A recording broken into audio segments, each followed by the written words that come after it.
امام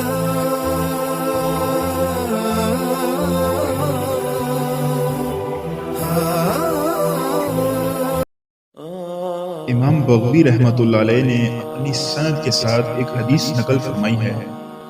کہ رسول کریم صلی اللہ علیہ وسلم نے ارشاد فرمایا کہ اللہ تعالیٰ کا ارشاد ہے کہ جو شخص ہر نماز کے بعد سورہ فاتحہ اور آیت الکرسی اور سورہ آل عمران کی 2 آیتیں، ایک آیت شاہد اللہ انہ لا الہ الا ہو آخر تک،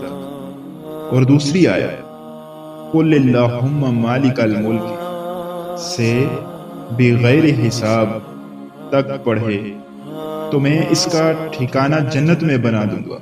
اور اس کو اپنے حضیرۃ القدس میں جگہ دوں گا،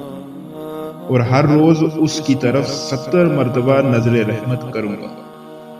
اور اس کی 70 حاجتیں پوری کروں گا، اور ہر حاسد اور دشمن سے پناہ دوں گا اور ان پر اس کو غالب رکھوں گا۔